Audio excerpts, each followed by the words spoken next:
गुर कीजय गहिला निगुरा न रहिला, गुर बिन ज्ञान न पायला रे भैला,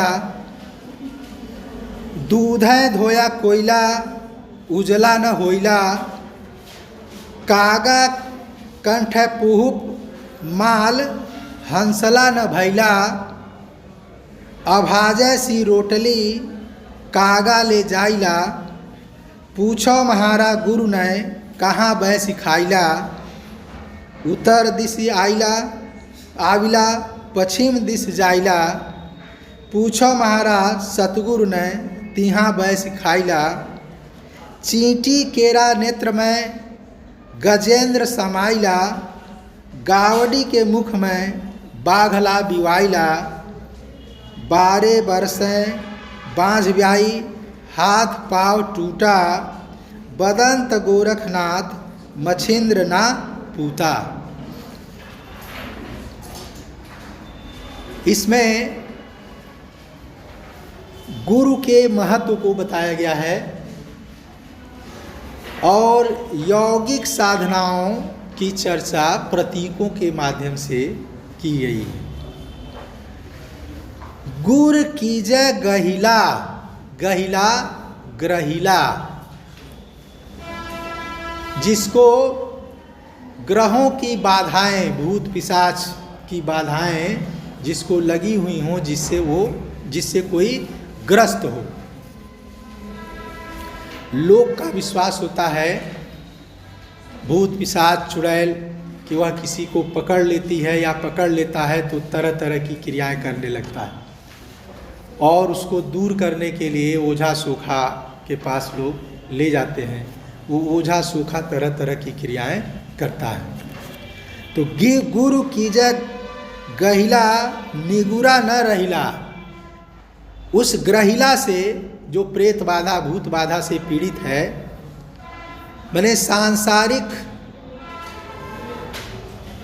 कुरीतियों से ग्रस्त है, बाह्याचारों में लिप्त है, गोरखनाथ कहते हैं कि गुरु कीजय, कि गुरु करो, सतगुरु बनाओ, निगुरा न रहिला, बगैर गुरु के न रहो। गुर बिन ज्ञान न पाइला रे भाईला, बगैर गुरु के हे भाई ज्ञान नहीं पाया जा सकता है। क्योंकि ज्ञान अगर मिलेगा तो वो किसी गुरु के माध्यम से ही मिलेगा। वह गुरु कोई व्यक्ति हो सकता है, वह गुरु कोई घटना भी हो सकती है, कोई परिस्थिति भी हो सकती है, और वह गुरु ईश्वर भी हो सकता है, वह गुरु माँ बाप भी हो सकते हैं। जो कुछ ज्ञान दे वो गुरु होता है। तो गुरु कीजय गहिला निगुरा न रहिला, गुर बिन ज्ञान न पायला रे भाईला। पीछे एक शब्दी में वो कह चुके हैं कि गगन मंडल में ऊंधा कुआं, तहाँ अमृत का बासा, सगुरा होई सुभरी भर पीवे, निगुरा जाय पियासा। उदाहरण देते हैं गोरखनाथ कि दूधे धोया कोयला उजला न होइला। कोयले को अगर दूध से धो दिया जाए तो कोयला उज्जवल नहीं हो सकता है, सफ़ेद नहीं हो सकता है। अर्थात बाह्याचारों से, कृत्रिम ढंग से किसी का स्वभाव नहीं बदला जा सकता है। कागा कंठ पहुपमाल हंसला न भैला, किसी कौवे के गले में अगर फूलों की माला डाल दी जाए तो उससे वह हंस नहीं हो जाएगा। माने ऊपर से कुछ भी आरोपित कर दिया जाए तो उससे व्यक्ति का अपना स्वभाव बदल नहीं जाता है। व्यक्ति का अपना स्वभाव वही रहेगा। अगर स्वभाव बदलेगा तो वो भीतर से ही बदलेगा और वो किसी गुरु के दिखाए गए रास्ते, किसी गुरु के द्वारा दिए गए उपदेश ज्ञान से ही संभव हो सकता है। अभाजय सी रोटली कागा ले जाइला, पूछो महारा गुरु ने कहाँ बै सिखाइला। अभाजय सी, अभाजय अविभक्त सी, अविभक्त सी अर्थात पूरी। रोटी आध्यात्मिक अनुभव, संपूर्ण आध्यात्मिक अनुभव। कागा ले जाइला, कागा अर्थात जीव, जीव ने प्रयास करके संपूर्ण आध्यात्मिक अनुभव को प्राप्त कर लिया है। गोरखनाथ कहते हैं, पूछो महारा गुरु ने कहाँ बै सिखाइला। जो कौवा पूरी रोटी ले गया है वो कहाँ बैठकर उसको खाएगा, कहाँ बैठकर उसको खाता है। यौगिक या साधना परक अर्थ इसका यह होगा कि जीव जो संपूर्ण आध्यात्मिक अनुभवों को प्राप्त करता है वो अंततः कहाँ उसका रस लेता है, कहाँ उसका आनंद प्राप्त करता है, कहाँ वो अनुभव प्राप्त करता है, कहाँ उसका सुख वह लेता है। फिर उत्तर देते हैं, यह एक तरह से संवाद की शैली है, संबोधन की शैली है। उत्तर दिश आविला पश्चिम दिश जाइला, पूछो महारा सतगुरु ने। महारा सतगुरु माने भीतर विद्यमान गुरु, जो भीतर विद्यमान गुरु है वो ये सब रास्ता बता रहा है। पूछो महारा गुरु ने, पूछो महारा सतगुरु ने तिहाँ बै सिखाइला। उत्तर दिश आविला, उत्तर दिशा से वो आता है।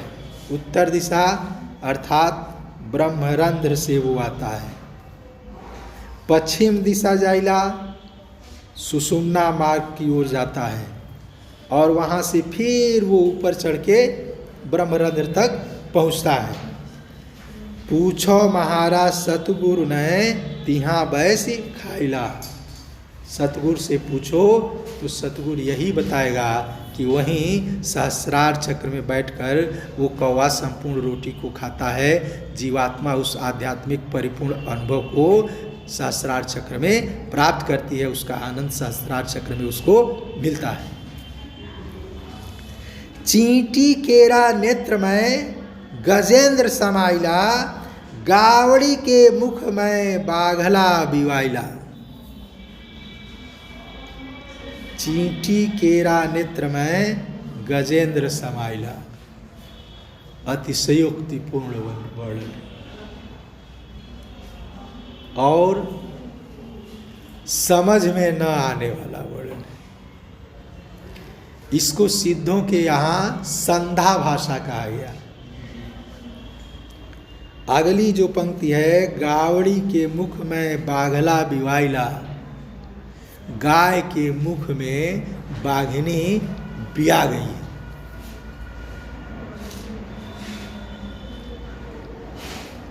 चींटी, चींटी बहुत छोटी होती है, चींटी के भी नेत्र में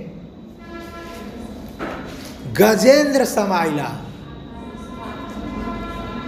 अब गजेंद्र शब्द का इस्तेमाल, गज नहीं गजेंद्र शब्द का इस्तेमाल किया जा रहा है। मैंने कोई बड़ा हाथी समा गया,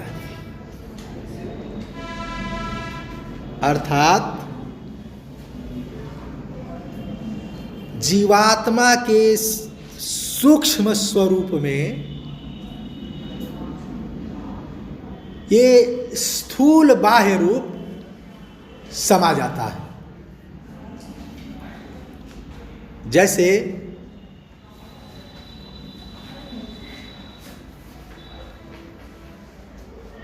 लैपटॉप है, मोबाइल है, ये सब किस चीज़ पर काम करते हैं? इसके भीतर एक चिप है। कितनी बड़ी होगी? इतनी बड़ी होगी।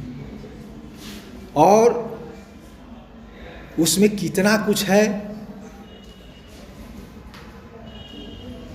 एक तरह से पूरा संसार उसमें समाया हुआ है। तो जो सूक्ष्म स्वरूप है जीव का, उसमें जो भौतिक स्वरूप है वह समा गया है। उस सूक्ष्म स्वरूप के भीतर ये भौतिक स्वरूप समाहित है। वो भौतिक स्वरूप स्थूल है, बड़ा है, और सूक्ष्म स्वरूप छोटा है। तो यही चींटी के नेत्र में गजेंद्र का समा जाना है। गावड़ी के मुख में बाघला बिवाइला। गावड़ी सांसारिक जीवन, माइक जीवन, माया से युक्त जीवन, मोह माया में लिप्त जीवन। गावड़ी के मुख में उसी के भीतर, इसी माइक जीवन के भीतर, माया से ग्रस्त जीवन के भीतर ज्ञान प्राप्त होता है। और वो जो ज्ञान है वही बाघिनी है। तो माइक जीवन के भीतर ही वो बाघिनी, वो ज्ञान प्राप्त होता है।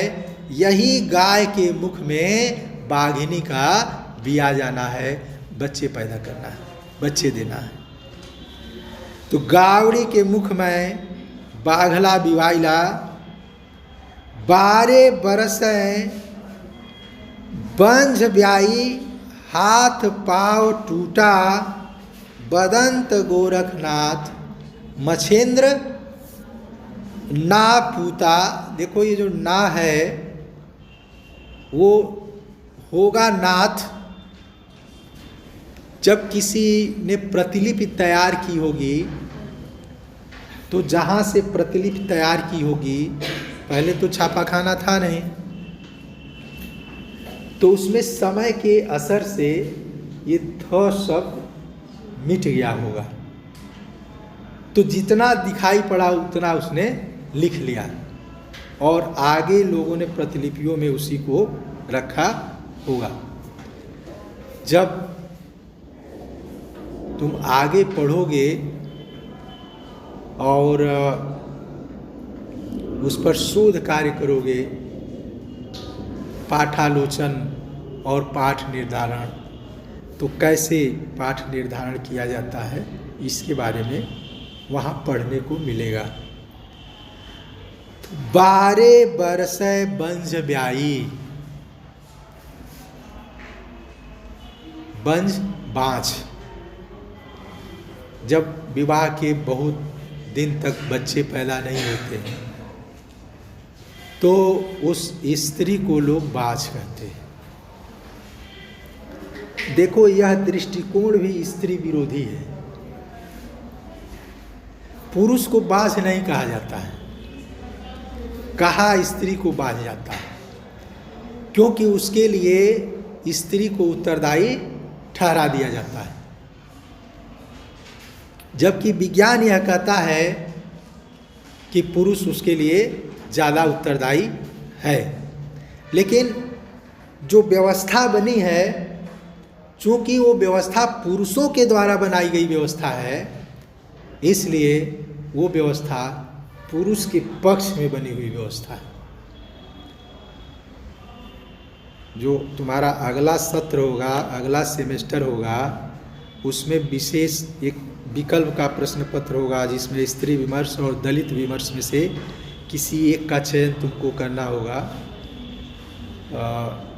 जैसे इस समय पत्रकारिता, सिनेमा और साहित्य है ना, दो में से किसी एक का तुमने चयन किया होगा, तो उसमें जो स्त्री विमर्श का चयन करेगा उसको ये सब बातें बताई जाएंगी, पढ़ने को मिलेगा।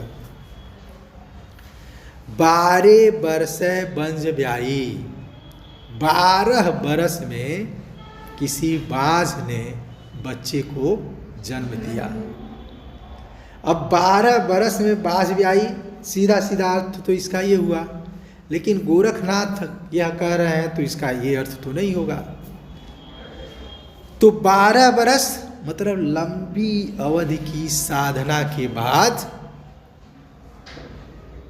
आध्यात्मिक अनुभव प्राप्त हुआ। और जब आध्यात्मिक अनुभव प्राप्त हो जाता है, ज्ञान प्राप्त हो जाता है, ब्रह्म का साक्षात्कार हो जाता है, आत्म साक्षात्कार हो जाता है, तो सारी मोह माया ममता दूर हो जाती है। हाथ पांव टूटा, ये हाथ पांव माइक जीवन का हाथ पांव, मैंने माया के ही हाथ पांव टूट गए हैं, मैंने माया निष्प्रभावी हो गई है। बदंत गोरखनाथ मछेंद्र ना पूता, गोरखनाथ कहते हैं मछेंद्र नाथ के पुत्र गोरखनाथ ऐसा कहते हैं। तो प्रतीकों के माध्यम से, यौगिक प्रतीकों के माध्यम से गोरखनाथ ने आध्यात्मिक अनुभवों की बात की है और बाह्याचारों का खंडन किया है, गुरु के महत्व को निरूपित किया है।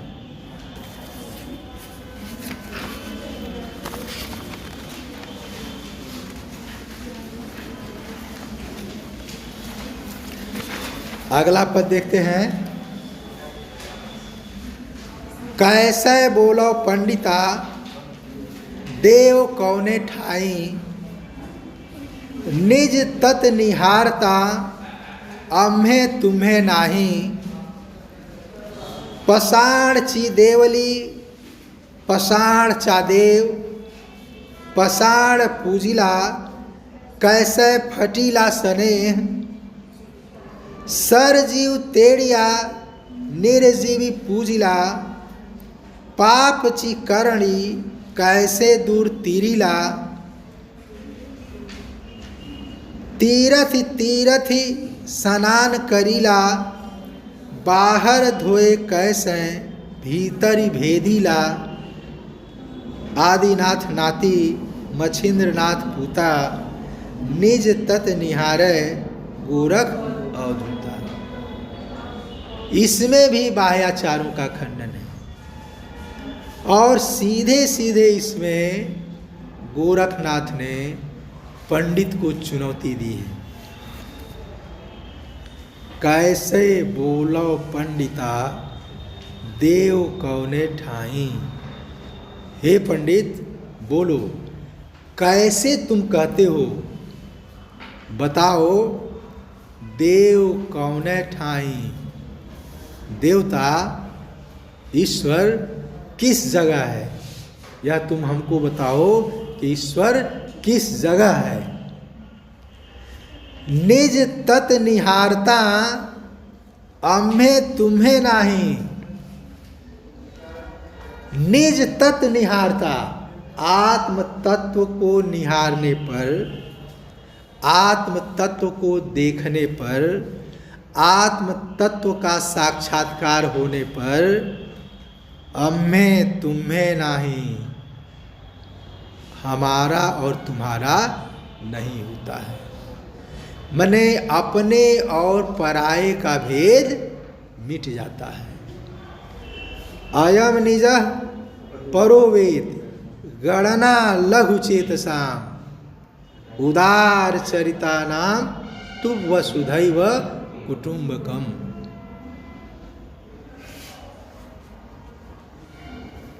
तो निज तत निहारता अम्हे तुम्हें नाही। आत्मवत् सर्वभूतेषु पश्यति यह सह पंडितः। यह उपनिषदों में कहा गया है कि जो सबको अपने जैसा ही समझता दिखता है, वास्तव में वही पंडित होता है। यहाँ गोरखनाथ ने सीधे पंडित को ललकारा है।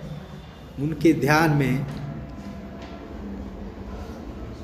संभव है उपनिषद का वह संदर्भ हो, उन्होंने सुना हो, उसका अध्ययन किया हो, उनको बताया गया हो कि निज तत्व के आत्म तत्व पर विचार करने से तो अपने पराये का कोई भेद रह नहीं जाता है। तो हे पंडित, तुम बताओ कि देवता जिसके बारे में तुम कह रहे हो वो कहाँ रहता है, किस जगह रहता है। पसाड़ छी देवली पसाड़ चादेव, पसाड़ पूजिला कैसे फटीला सने। शुरू में ही मैंने बताया था कि जो नाथ पंथ है वह मूलतः निर्गुण पंथ है, निर्गुण संप्रदाय है। आज अगर इस बात को कहा जाए कि गोरखनाथ ने तो ये कहा है, तो सामान्य तौर पर गोरखनाथ की मूर्ति पूजा करने वाले लोगों को इसका विश्वास नहीं होगा। पसाड़ छी देवली, पाषाण का देवालय है, पत्थर का देवालय है। पसाड़ चा देव, और उस पत्थर के देवालय में, पत्थर के मंदिर में पत्थर का देवता निवास करता है।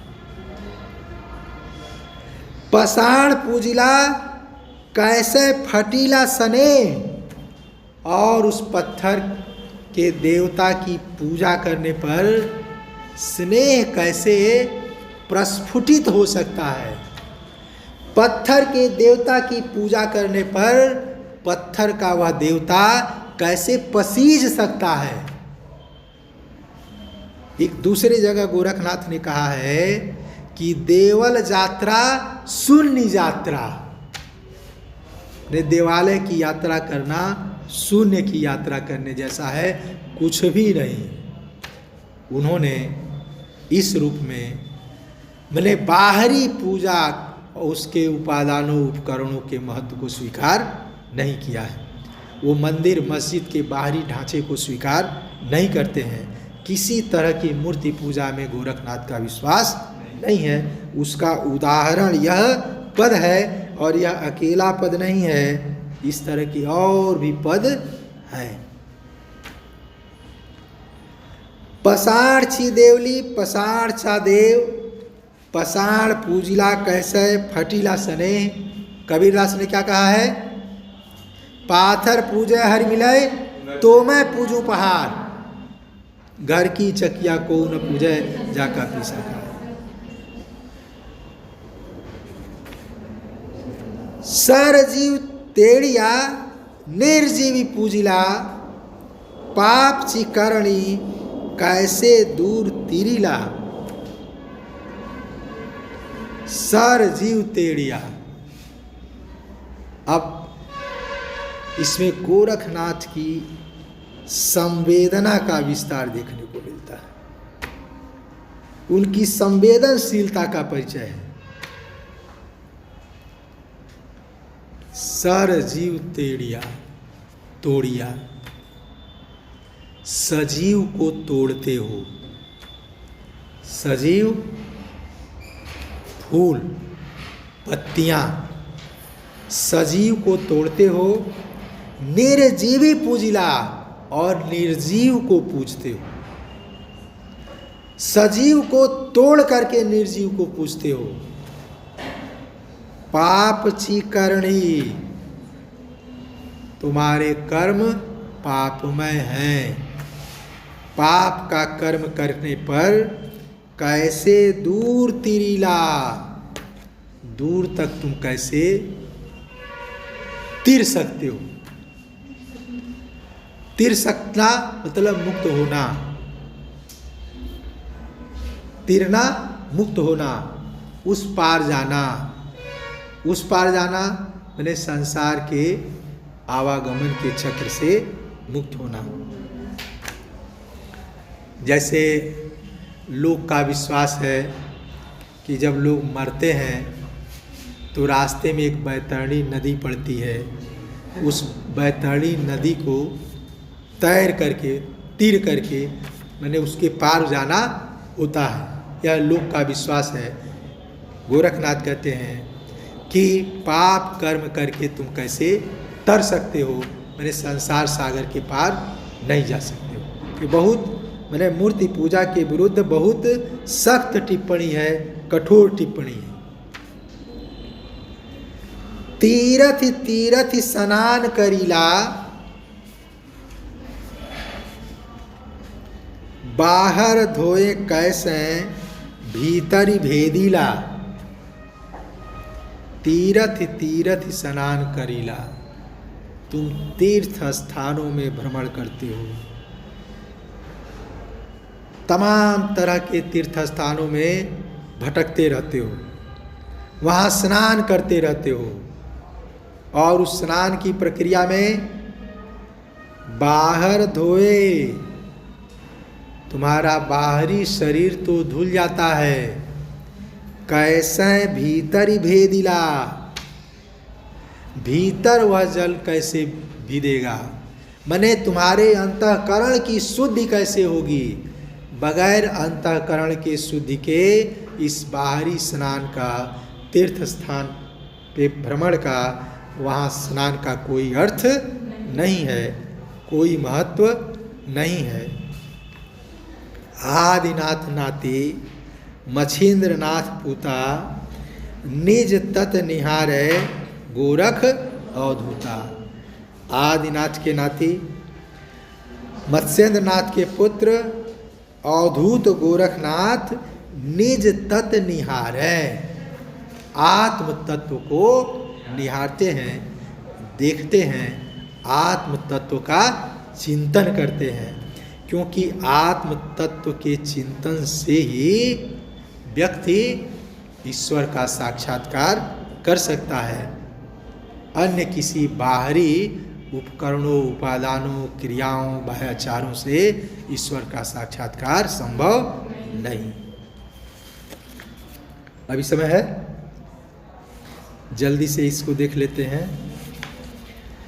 मारो मारो स्रपनी निर्मल जल पैठी, त्रिभुवन डसती गोरखनाथ दीठी। मारो स्रपणी जगाई लो भौरा, जिन मारी स्रपणी ताको कहा करे जौरा। स्रपणी कहे मैं अबला बलिया, ब्रह्मा विष्णु महादेव छलिया। माती माती स्रपनी दसो दिशि धावे, गोरखनाथ गारड़ी पवन बेहगी ल्यावे। आदिनाथ नाती मछींद्रनाथ पूता, स्रपणी मार ले गोरख अवधूता। स्रपणी, स्रपणी सर्पिणी, सर्पिणी अर्थात माया। सिद्धों ने, नाथों ने, संतों ने बराबर माया से मुक्त होने की बात की है, माया को मारने की बात की है, इंद्रियों पर नियंत्रण की बात की है, माया से दूर होने की बात की है। मारो मारो स्रपनी निर्मल जल पैठी, त्रिभुवन डसती गोरखनाथ दीठी।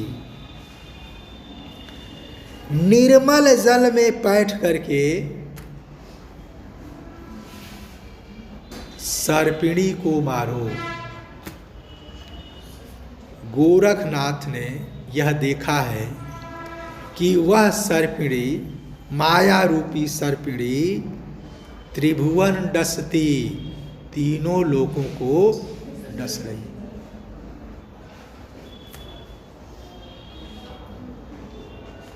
तहाँ बिमल बिमल जल पिया, उस ब्रह्मरंध्र में बैठ करके उस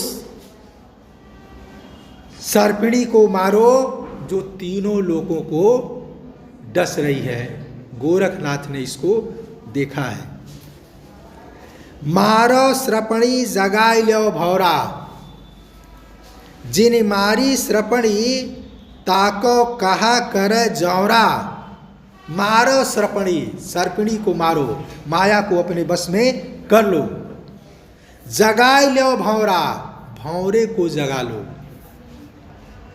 भौरे को जगा लो, कुंडलिनी को जागृत कर लो। इसलिए उसको भौरा कहा गया कि मैंने बताया था कि अलग अलग चक्रों पर अलग अलग कमल दलों की कल्पना की गई है और भौरा कमल दल पर मंडराता रहता है। तो कवि मन गोरखनाथ कहते हैं कि उस कुंडलिनी को जगा लो, सर्पिणी को मारो। जिन मारी स्रपणी ताको कहा करे जौरा। जिन्होंने सर्पिणी को मार लिया, ताको कहा करे जौरा।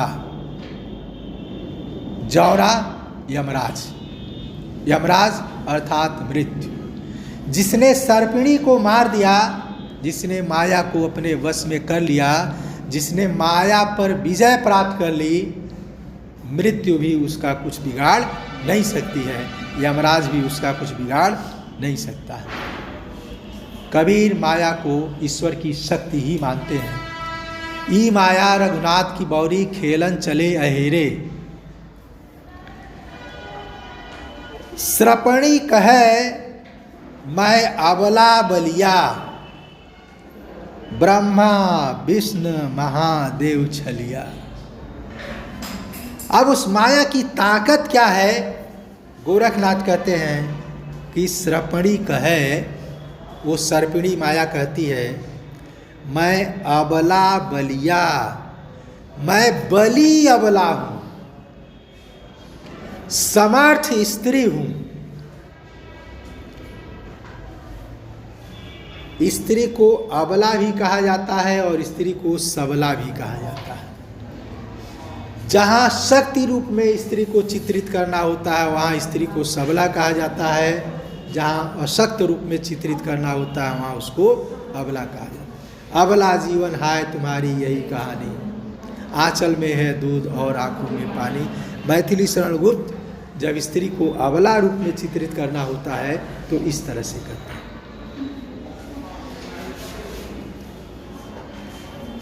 तो क्यों वो बली है, क्यों समर्थ है, क्यों शक्तिमती है? ब्रह्मा विष्णु महादेव छलिया। उसने ब्रह्मा विष्णु महेश सबको छल लिया है।